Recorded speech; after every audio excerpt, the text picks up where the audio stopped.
And welcome back to Pledge Drive 2024 right here at KMRE 88.3 FM in Bellingham and Whatcom County. We are live here in our new home at Whatcom Community College. And we've been doing live studio cut-ins all day Friday and Saturday, and today, Sunday, is the final day for Pledge Drive. If you're tuning in to hear your favorite Sunday shows, well, they're not on today, but we do have special programming all weekend long.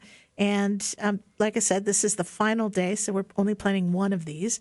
Please take a moment right now, call in and pledge 360-398-6150, or go online at kmre.org. You can pay with a credit or debit card or ACH if you prefer by calling us now.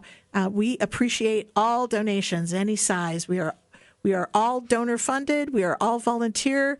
And we are completely community driven. We also have a great selection of donation gifts. So if you call this weekend, you at a $45 level or higher, you have an opportunity to win an amazing prize from one of our local merchant sponsors, or you can get KMRE merch, whichever you prefer. Our sponsors include a wide range of local folks, including David White Glass Art. David White Glass Art is a captivating sanctuary where artistry meets craftsmanship in the form of stunning glass creations. Nestled in the heart of the Pacific Northwest, the studio is a testament to the beauty of hand-blown glass, masterfully crafted by renowned artist David White. From vibrant sculptures to elegant vases and intricate paperweights, each piece reflects a harmony of color, form, and light. Visitors to the studio are welcomed into a world of wonder where they can witness the mesmerizing process of glassblowing firsthand and explore an exquisite collection of one-of-a-kind treasures. With its blend of creativity and skill, David White Glass Studio offers a truly enchanting experience for art lovers and collectors alike.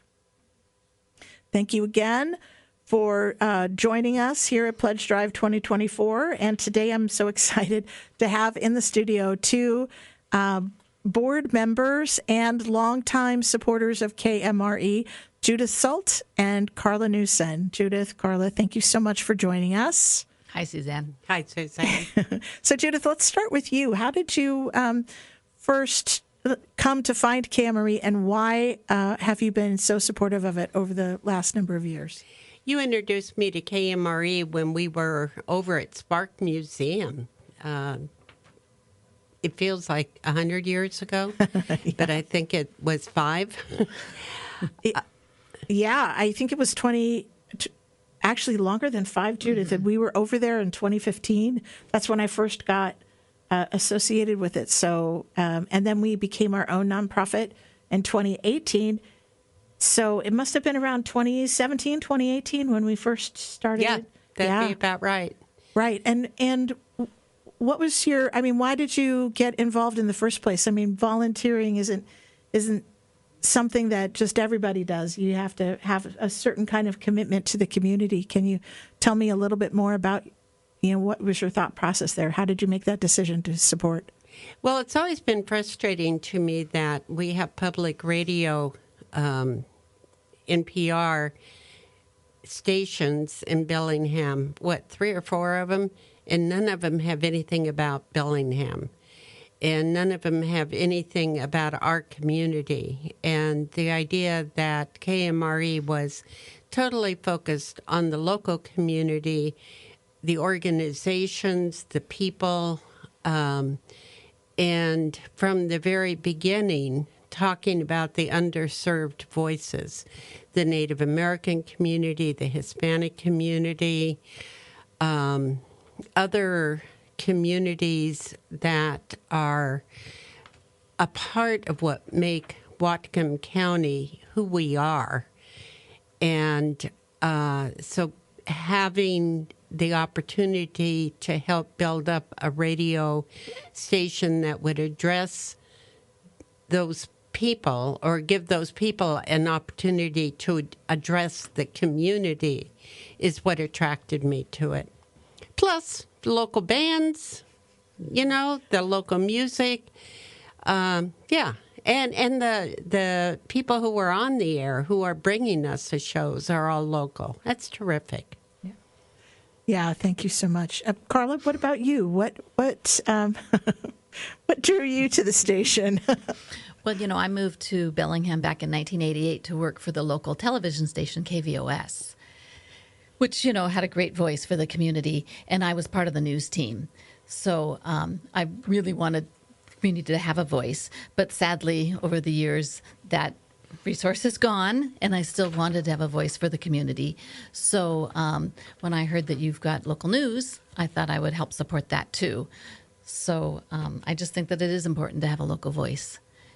Yeah, for sure. And thank you for bringing up the local news. I'm not sure that we've talked about that quite enough this weekend, but we do have a multi-generational, all-volunteer newsroom. So we have folks who are working on the news every day. Some are retired professionals, journalist professionals. Some are learning the craft. They're student interns, and we have everything in between. So our youngest volunteer in the news, writing news for us, was 14, and our oldest is 81.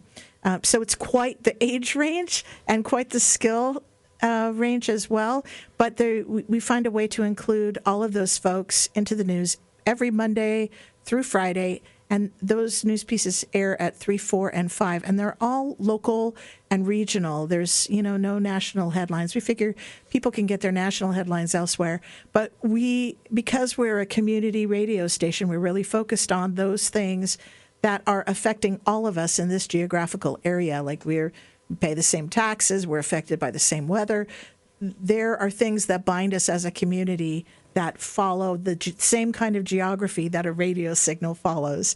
And that's sort of our approach. Although we are receivable via the internet, and, we have some long-range plans to reach out further into the community than where we're going right now. We hope to expand into Blaine and possibly into the Deming area as well. But those are all part of the larger vision that we need money for. Yeah.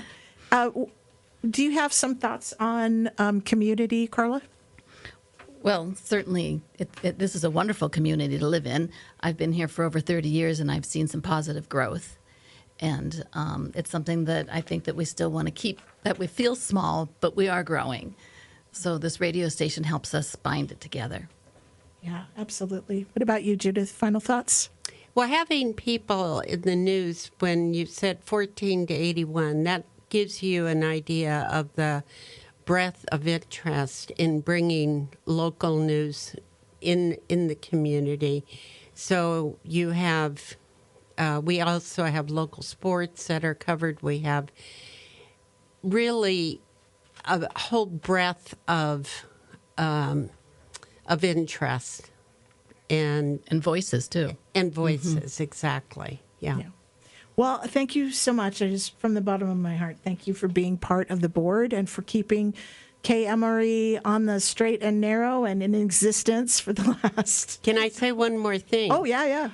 In addition to opening up your coin purse and sending us some money, if you're interested in learning about what radio is about and you want to be involved, we can always use more volunteers. So give us a call at the number Suzanne's going to repeat because I don't have it in front of me. That would be 360-398-6150. And we train people to do anything from the technical to the on-air. So whatever your interest is, volunteer. Be a part of your community. Be a part of your voice. I am also a board member, but also the volunteer coordinator. And Judyth, I'm glad you brought that up because we have a lot of different people that have different skills that volunteer here. We've got Whatcom Community College students that we've got from the cybersecurity department. They help us with all the internet things. We've got graphic design artists from Western. We've got some high school students that help with our tabling. They want to go out in the summer. They're more available, so they'll be coming out to the farmers market and showing their support. And then we just have events happening at the station constantly that need people here to help open doors and help open just supply things and just be around to greet other volunteers coming in. So we've got a lot going on. Yeah, absolutely. A radio station is more than just DJs with shows. It's all of the nuts and bolts that happen to keep it alive and to keep it, within FCC compliance and on the air. So we need, we're constantly looking for volunteers. And right now is a great time to show your support. Even if you don't have time to volunteer, you can pledge money. We will accept your money. So please call 360-398-6150 or go online at KMRE.org. You can pay with a credit card, a debit card, or ACH if you prefer. Coming up next at the top of the hour is Geraldine Heil of Pass the Hat, so be sure to stay tuned. And one more time, just thank you for continuing to listen. Thank you for your support and understanding that an all-volunteer radio station does need money to operate. And let's get back to the music.